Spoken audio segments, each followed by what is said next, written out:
So, kamusta po mga Streetwise? Ako po si Takero Miyamoto at welcome po sa aking munting channel. So, mga kababayan, alam nyo, no? Napanood ko na naman si ano. Actually, may nag-comment na nga rin kanina eh. Napanood ko po si attorney magaling, si attorney Libayan. So, sabi nga po ni attorney Libayan, no, na si Benny Abante daw po, Carlos TV, maraming salamat, no? Si Benny Abante daw po ay hindi na raw po makakapag-oath para maging congressman, 'di ba?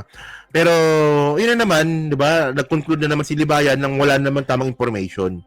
Alam nyo kasi mayabang talaga yan si Libayan eh.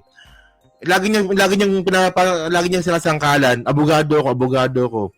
Actually, no, kapag nagba-vlog ka, walang abogado. Kasi importante pa nagba-vlog ka, updated ka dapat. Abogado ka nga, marami kang alam sa batas. Kung di ka naman updated, tanga ka. Oh.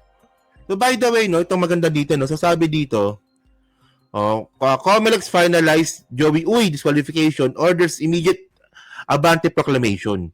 So July 7 pa pala ito, no, malamang na-proclaim na nga ito, no. Pinasa na kasi sa akin to.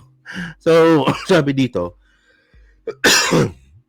the Commission on Elections and Bank Monday issued a certificate of finality and entry of judgment officially declaring Benvenido Abante Jr. as duly elected representative of Manila 6th District, effectively nullifying the proclamation of Luis Joey Chua Uy. So alam naman po natin yung nangyari kay Chua Uy, di ba? Na siya po, hindi pala siya Pilipino. Oo, ganun pala.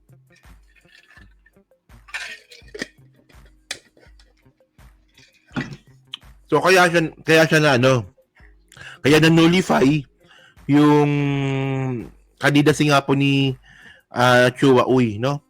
So sabi dito, accordingly, the motion of reconsideration is denied. Diba, the resolution of Commission 2nd District dated 18 June 2025 is affirmed. The proclamation of suspended Luis Chua Uy is duly elected member of the House of Representatives District of Manila is hereby annulled, the reason stated. So, ang nangyari pala dito,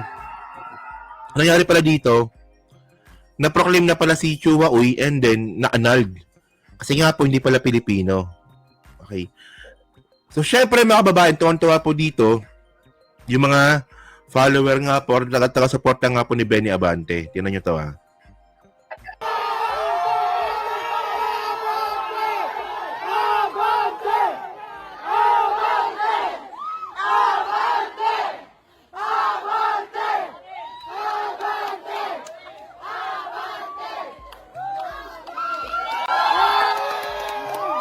Tuwa sila no.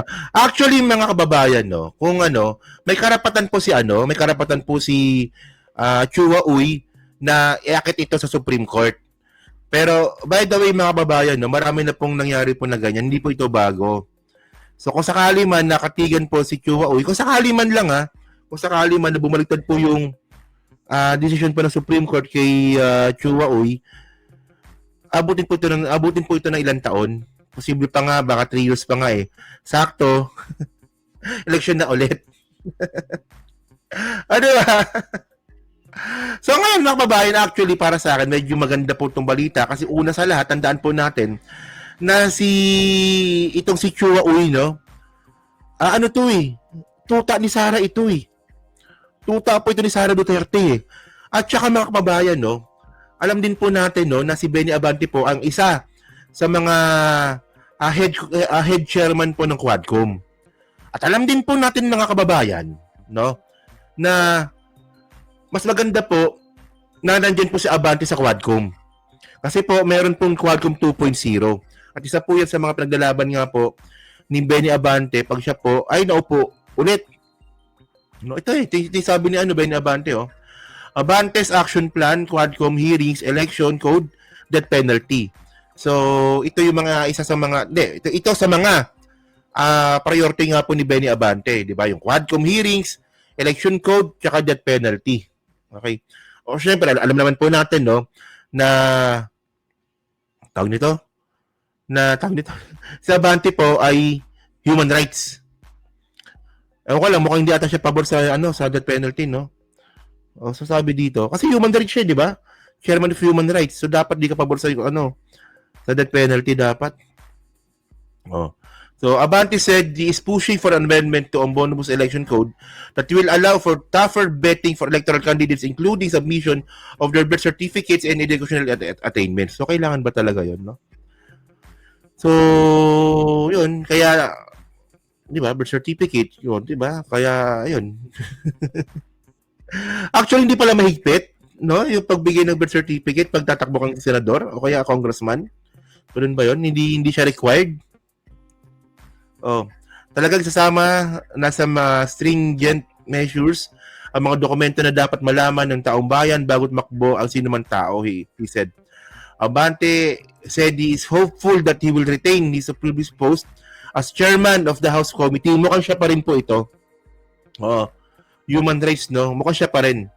Kasi ito tandaan natin mga kababayan, no? Tandaan natin bago po magkaroon ng SONA si PBBM itong katapusan, doon na po natin malalaman kung sino po yung House Speaker at saka Senate President. Okay. So ngayon, pag si Speaker Martin Romualdez pa rin po yung House Speaker natin, so mukhang maririting pa rin naman po si Benny Abante dyan po sa chairmanship po ng Human Rights. Dyan po siya magaling. Di ba? Pastor, di ba? Human Rights Advocate, no? Kaya yun. Kung si Martin Romualdez pa rin yung magiging House Speaker. Okay, he said he is also hoping to revive Quad Committee hearings that will investigate government irregularities. Yan. So may Quadcom. So definitely the Quadcom will continue on. These young guns are excited. Other bills are fitting for revival of the death penalty and ban of online gambling. Revival. So pabor pala si Benny Abante sa death penalty. Okay. Okay. Ganun pala, no?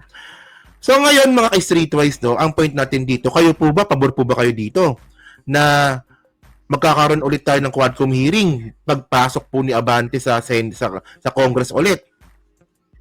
Tandaan natin mga ka-streetwise, no, ang dami pang hindi pa po naimbestigahan doon po sa Quadcom. Unang-una dito mga kababayan, to tandaan natin si Laila de Lima po, tandaan natin si Laila de Lima, congressman na. Di ba? Posible po siyang sumama sa mga Quadcom hearings. So, anong ibig kong sabihin dito mga kababayan? Kapag nagkaroon po ng Quadcom hearings, no? At si Laila de Lima po ay umupo po doon sa hearing po na yan. Kasi kahit sino pwede. Pwede niya pong ipatawag dito si Vitaliano Aguirre. Yun ang pakulong po sa kanya sa mga gawa-gawang kaso. Isa yun. Di ba? Meron pa si Giraldo, yung Giraldo. Di ba yung Giraldo, hindi pa tayo tapos doon O di ba? Tapos mga kababayan, tandaan din po natin na meron pong investigation po ngayon yung DOJ na yung drug war ay konektado po sa isabong. Yung patayan, hindi yung operasyon yung patayan. Kasi po same personalities din po pala yung mga involved dun po sa patayan ng drug war, dun din po sa isabong.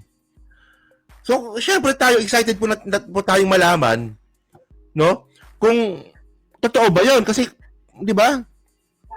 So, tingnan natin, no? Kung matutuloy nga yun, Vitaliano Aguirre, sinigawan yan ni Miriam Santiago nung kasagsagan ng impeachment ni Corona. O nga, no? Nalala ko rin yun. So, mga kababayan, ito yung ito yung sinabi ni Benny Abante. Okay, tingnan niyo to. So, tuloy yung Quadcom. Ito. Committee, this 20th Congress. Yes, definitely. Ito po, mga... Teka. Ulitin natin, sige. Po ba ulit ng Quad Committee, this 20th Congress? Yes, definitely. Ito po, mga young guns natin, Ang dami pang dapat na pag-usapan. Ang dami pang dapat na puntuhan natin dito. For example, yung Pogo. We still have about 10,000 na Pogo outlet in the country, na naging maliliit na sapagkat binuwag na natin yung malalaki. Oo. And there are still thousands of illegal Chinese in this country. Oo. Na kinakailangan. Duterte legacy yan, Kailangan po natin puntuhan to. Pangalawa, yung tinatawag natin drugs, Nakita nyo, recently, our president even appeared, no? Na mayroong more than 8.7 kilos of drugs na nahuli, although walang napatay. Oo, yun ang nais nating puntuhan pa rin. Bakit marami pa rin drugs na yun? Despite the fact na nung panahon nung dating Pangulo, napakarami ng napatay. Oh, so, actually, napaka-interesting nun, no? O nga, no? Bakit nga ganun? Bakit nga ganun, no? So, nung panahon nga po ni Digong, ang daming patayan, pero bakit hindi ganun kadami mga nahuling droga? No? Pero ngayon, no, halos walang namatay ngayon sa drug war, eh. Pero bakit mas maraming droga na, na nahuli? So, ano ba, nare-recycle ba? Actually, mga babae, no, ito ngayon, malamang ito na ngayon bagong mukha ng Quadcom. Kasi, wala na si Ace Barbers, di ba? Wala na. Sayang, no? Ayun pa naman yung isa sa mga pinakamahusay doon. Si Paduano, wala na rin, no? Kasi si Paduano, tapos yung Termino. Nanalo pa rin yung nanalo pa rin yung Abang Lingkod, pero si Paduano ata, tama, di ba? Paduano ata, tapos yung Termino niya bilang congressman. Sino pa ba? Si Dan Fernandez, alam naman po natin, na tapos na rin yung Termino. So, di ba, isipin nyo yan, kung mawawala pa si Benny Abante, paano na? Paano na? Buti na lang mga babayan, nakabalik po yung isa sa mga founder nga po ng Quadcom, na ito na nga po si Benny Abante. So, abangan po natin yan kung ano po yung magiging well, mas okay na to kaysa kay Ace Barbers, wala, tapos na rin si Ace Barbers. Tapos na rin, tapos na rin yung Termino niya, eh. Okay. So, yan, so kayo po, no, ano masabi nyo nga po dito sa pagbalik nga po ni Benny Abante dyan po sa House. And actually, mga kababayan, no, ano naman to, napakadikit lang pala ng laban nila ni Chua Uy dun po sa dun pa sa botohan nga po na nangyari nung nakaraan. 'Di ba? So kayo po ba, pabor po ba kayo na magkaroon po ulit ng Quadcom? Natawag na nga po nila Quadcom 2.0. At sa tingin niyo po ba, mas lalo pa ba tayong maraming dapat malaman? Kasi wala na, no? Si Digong nakulong na, si Sara may impeachment na. So marami pa tayong dapat nakita pa dito na, di ba, sipin nyo yung Pogo dati, basta lang dumami ngayon kasi nga nagkanya-kanya na sila. Di ba? So yun lang, so comment na po sa baba at binabasa ko pong lahat yan. At syempre, dyan po sa Team Replay, palike, pa-subscribe. Kung di makalabisan, pa-share na rin po ng video po na to. So, thank you mga kababayan, and then ito yung pinaka-main topic natin.